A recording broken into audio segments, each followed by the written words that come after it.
Welcome to the next episode of the ICT Smart Money Concept Mastery Blueprint.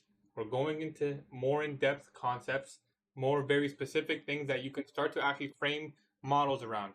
If you haven't watched the last couple episodes, or in fact the entire series, I would highly recommend you start there because we're trying to build a foundation as I'm trying to mimic the way ICT kind of teaches throughout his YouTube channel. Today we're going to be talking about opening range gaps. This is a concept I use in my trading every single day. It helps me frame high probability trades, high probability objectives, and overall helps you gauge the actual market and price action itself a lot more clear. You can kind of understand what the market is doing. So without further ado, you guys know I don't like to waste any time. Let's put myself here and let's start the PDF aspect. The opening range gap. So what is ORG? Opening range gap. The opening range gap, also known as the RTH gap, is a gap in the marketplace, kind of like the fair value gap, where it forms from previous day's closing price to the next day's opening price. This gap is formed in regular trading hours in the futures market. So every single futures asset, you can look for this gap.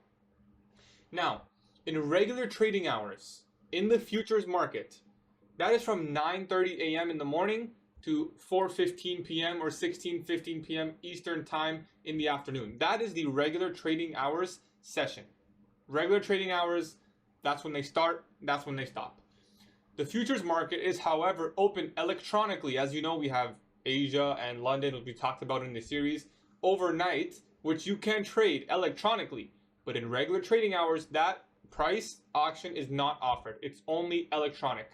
So there is a gap between when they stopped trading from regular trading hours to the next day, because there is no overnight. That's only offered electronically, not in regular trading hours. So how do you identify the actual gap? It's very simple. You mark out the closing price in regular trading hours, which is 16:15 Eastern time. You mark out the opening price in regular trading hours, 9:30 a.m. Eastern time. You mark out those two price levels, whether one's higher or one's lower, it does not matter. Just make sure it's the closing at this time and the open at this time. The opening range gap is that range between those two price levels. And I'll show you a tip on how you can mark it out on TradingView very easily.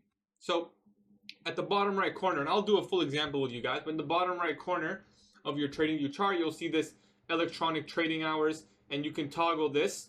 Now, when you're trading regularly, ideally you have this open because you want to see what happened pre-market overnight. But when you want to see very specific things that only happened in that regular trading hours session, you can toggle this on. So at the bottom right of your corner on TradingView, you have to be on an intraday chart. So if you go to the daily chart, you can't see this because there is no regular trading hours on the daily chart interval, right? It's just that time interval I gave you. So if you just, for example, hop to the 1 minute chart, then you'll have this option and you can see. So here's an example of me marking out, and I'll move my camera here. Here's an example of me marking out the opening range gap. So you can see right here, 16:15 Eastern time, closing price. So we closed down here. I'm marking that out. And the next day, so this is Wednesday, for example, the next day is Thursday, 9:30 a.m. opening price, which opens right here. So this candle's closed, this candle's open, 16:15 closed, 19:30 open. This price range is the opening range gap. Pretty simple, right? Hopefully you guys can understand how to mark it out. Now, what's the importance of this gap? Let me get something clear. ICT did not develop the opening range gap. These gaps have been used, taught, implemented, discussed, theorized, whatever you want in the marketplace for decades. However, the way ICT and smart money concept traders should use this gap is different. The way ICT teaches to use this gap is not the same as other traders have done for decades. There is a very similar concept that we've been trying to grasp, and is that the market is drawn to these gaps. It comes back to offer efficient price, efficient delivery, because remember, this gap right here, the people in regular trading hours, right, they didn't have access to this price action. This is all electronic trading. So there is a gap in the marketplace. The market seeks that gap to offer price action there. And then depending on your bias, the drawn liquidity, the narrative, whatever your model is, you can use that move into the gap as a trade idea or as a reference point or a confluence for a trade to set up, whether it's lower or higher. So now that we know the opening range gap can be used as any other gap, right? As a drawn liquidity, as a way to frame trades.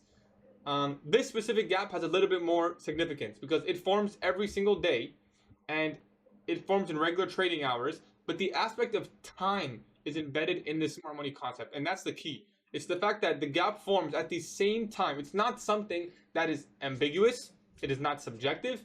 It is the same time, every single day, the exact same gap, and it forms. And you can use this in your trading every single day. It's not ambiguous. It's not something that can be hidden. It's not which fair value gap or which high and low. It's the opening range gap. This is the opening range gap. So here's an example of reviewing price action. And I'll leave this for you guys in the PDF, but I'm actually going to go over it live with you guys right now in this video on the actual chart. So let's say you want to start implementing the use of these gaps. No problem. How do you go about that? So here we are. This is right now, by the way. Like, this is not pulled. This is literally today's price action. I'm just recording this video today. Wednesday, 30th April. We have a closing price. Here at the bottom of the screen right there, it says 16.14. It's because there is no 16.15 open. So this is your closing price, just like we did in the PDF. So let's mark a very obvious red line right here and label it the opening range gap. So let's just call it 16.15 close. Because remember, we don't know if we're going to start the next day higher, or lower. We don't know. It could start up here. It could start down here. So we don't know if this is the low of the gap or the high of the gap. So we just mark this out. And then the next day, we want to start trading. 9:30 a.m. open. Oh, would you look at that? So we gapped up, meaning we have a discount gap. The gap is lower, right? So we have a gap lower. Sorry, a gap higher, and then the gap is lower. So now we know which one is the high and the low, right? So right here is the closing price, obviously visibly lower than the opening price the next day. So we can mark this out as opening, or to simplify it, org low. And I do this every single day in my trading. So let's just make this very, very obvious. Org low. And the next day, remember, so not over here, the opening price. So not down here. This is the close. Over here is the open. We mark out the open, right? So where we started, to make it very simple, it's where we stopped trading the last day, where we started trading the next day in regular trading hours. So here we have a visual gap. Now we're in regular trading hours. Look what happens when I switch to electronic trading hours. There is no gap. Well, why is that? Because this all happened overnight. This entire price run is overnight. It did not happen in regular trading hours. So when we toggle regular trading hours, we can visually see the gap. Now, not every single day is there going to be a gap this obvious and prominent. Sometimes it's one tick. Sometimes there's no gap. It's actually the exact same level. Now, that rarely happens. Usually there is a large gap. When there is a large gap, that's kind of a good thing because you expect a large range there. If there's really small gap, it means there wasn't much action overnight. So now that we've identified the low and the high of the gap, what can you do? The way ICT teaches to use this gap, this is the way I use it, this is the way I've backtested it myself. You can mark out the quadrants. And now this is true for any gap in the marketplace. Any single gap in the marketplace. Fair value gap, volume imbalance, any gap. Now sometimes it's really small, so you don't need to mark out the 25%, 50%, 75% levels of the gap. Because it's so small that you can visually see it. But when you have a large gap like this, very obvious, prominent, this is a large gap, right? No one would assume, I mean, this gap is 206 points. That's a large opening range gap. You can mark out the quadrants. So 25% would be right here because we're starting right here. This is 0. 25, 50, 75, 100. Now, let's give out some potential scenarios on how you can use this gap. If you are bearish, well, you can expect, like we already know, the market to offer pricing to this gap. Now, ICT teaches that 70% of the time, if the gap is not insanely large, we will reach 50% of the gap. So you can use that to your advantage. Basically understanding that we're likely to fill this gap in. It may not happen today. It may not happen tomorrow. You don't need to remove this gap from your trading. For example, look at this gap from the day prior. It didn't really fill immediately, but the next day, well, we completely filled in the gap. and we actually use it here to send price higher. So would you look at that? This is not something that just fades away, one-time thing, right? You can use these gaps. These gaps in the marketplace, they've been taught for decades. You can use them to your advantage. So, marking out the quadrants here, we can paint a scenario where we're expecting price to come back into the gap. Now, if we're bearish, we can use that for a trade idea. Maybe you expect even lower than the gap. So, the couple scenarios, it really depends on narrative. But how can you actually use the gap? I'll paint out some scenarios. If you're bullish, well, you would expect the gap to not get closed below. And it should be used as support, not resistance. So if you're bullish, you would expect price to potentially come back into the gap and offer some sort of setup higher, right? Just like any PD array. You wouldn't expect the gap to inverse, right?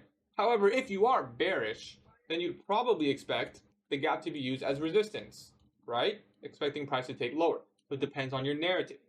So, what do we end up doing? And we're not talking about bias or anything. You can see we trade into the gap. But notice the setup here. We come up, we take out this high. So this is a liquidity sweep. We get a market structure shift, and we trade into the 50% level of the gap. Well, what did we just talk about? We talked about that if we were bullish, wouldn't we not want to see the gap inverse? We'd want to see the gap be respected as support. So what happens here? The market offers a move lower inside the gap at 50% level, right? 50% is like the sweet spot of any gap. Like if it respects 50%, that's what you want to see. If you're bullish, it should respect 50%, and then obviously vice versa the other way if you're bearish. So what does the market do here? We trade into 50% of the gap, and then we trade higher. Now let's look how price respects these levels of the gap. Over here, we touch 50% and we respect it once, twice.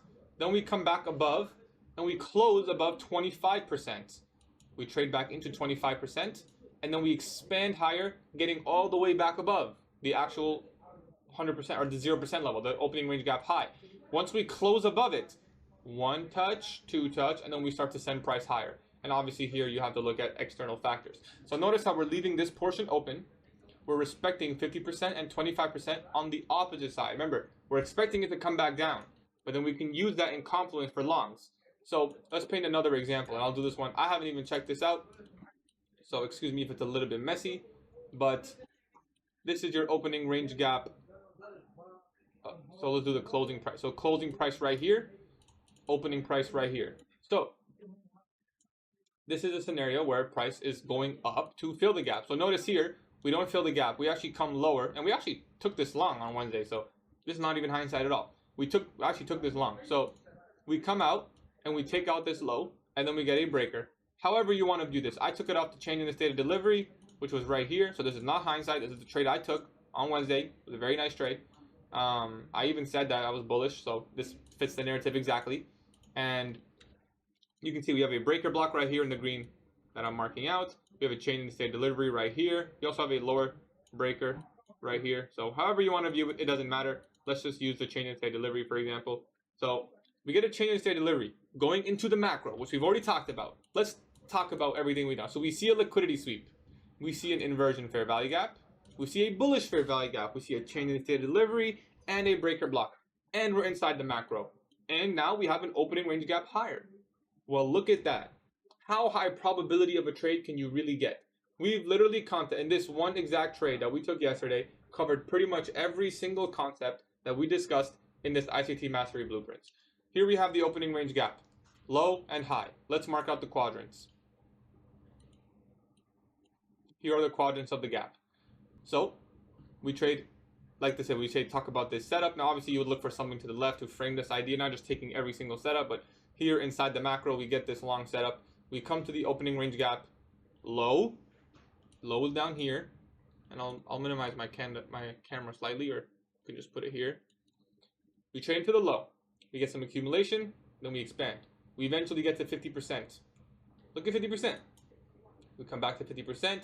We start trading in the lower portion, and eventually, as time aligns with the market, right, we have that final hour of trading, or that final macro where we just send price and completely fill in that gap. And obviously, I don't trade this interval, but the last 15 minutes of trading, what do we have here? We have a sharp move above that gap, forming a bullish fair value gap. We trade back into it. Look at the body. like just absolutely respecting the 50% of this gap, the high of the opening range gap, and then we send price higher, forming another opening range gap where we trade back into it, respecting 50%, and hopefully you are starting to see the point. Here's an example of a small opening range gap. Okay, closing price right here, opening price right here. Market comes down, takes out sell side. We've already filled 50% of the gap. That's this. So focusing on these quadrants here. We trade up, take out the sell side, we get a CISD. Well, could you not take this trade idea? I think we actually did take this trade idea. CISD long, and we take out towards the opening range gap high. We close above it. We trade back into it. Look at the body. It's trading into the fair value gap created by that displacement above the opening range gap high. Look at the body. It wicked all the way through. Did it reach 50%? Nope. Did it respect 25? And I actually marked this incorrectly. Sorry, it's this way. So it's like this. Opening price, closing price. So did we respect 25%? Yes. We expand, take out the buy side. We come back into that same imbalance. We close below, and we close back above the opening range gap high. Trade back into it once. Yet again, we get a CISD. And we trade higher, taking out the buy side. Well, yet again, 12:50 macro going into lunch. Going into PM session, finishing off lunch. We trade back down. We take out the sell side liquidity from morning. Did we close below 50%? Sorry, did we close below the opening range gap high? Yes. Did we respect 25%? Yes. Did we close back above? Yes. Did we get a confirmation of potential higher prices? Yeah, we did. We got the CISD here, the breaker. This is a bullish order block. And hopefully you're starting to see the point of how you can use these gaps in your advantage. Now, I'm not saying mark out every single opening range gap every single time it respects or take a long or short entry. I use these gaps in confluence with my trading model. I use it as an objective. I use it to gauge order flow. For example, if I'm looking for a long and I see signatures that we're respecting, for example, 25 or 50%, right at the same time my model is forming, that's an A+ trade. The probabilities of us coming down, respecting 50%, and at that same exact time where I'm expecting the reaction, we get the CISD or the breaker or unicorn inversion, whatever, the SMT, that's a very high probability trade. That's not random. That just simply is not random. That is exactly what you are looking for. So don't mark out every single gap, but you can use them. And I'll give you guys one more example. There are gaps in the marketplace that have never really gotten the opportunity to be filled, meaning it's being held as an imbalance. This is a perfect example, right? This one we were using. It never got the opportunity to be filled until very much later. So you can use that in previous time, right? So for example, there are gaps down here that didn't necessarily get filled until the next day, for example. And you can use this kind of concept. Here's a great example. Here we have a very obvious gap. And we don't actually get to it till the next day, right? It's the next day that opens up, and then in regular trading hours, we fill that entire gap, right? So these gaps can be used. You can see visually. Now, we've had very insane gaps recently, and I realized I blocked some of that off. My apologies, but I was talking about this gap and it being filled right here. These gaps are very visual, and right now the market is very, very volatile, so these gaps are very, very prominent. Sometimes it's very small gaps, and there's nothing, too much to be, because the volatility in the range is small, and it's not really as prominent. Yes, you can still use it. It's not like there's never a day I say, I'm just going to ignore this opening range gap. But you have to make sure you're aligning with your bias, your narrative, as always with everything in the ICT Mastery Blueprint. Hopefully, you guys have learned something and how to identify these gaps, how you can use them.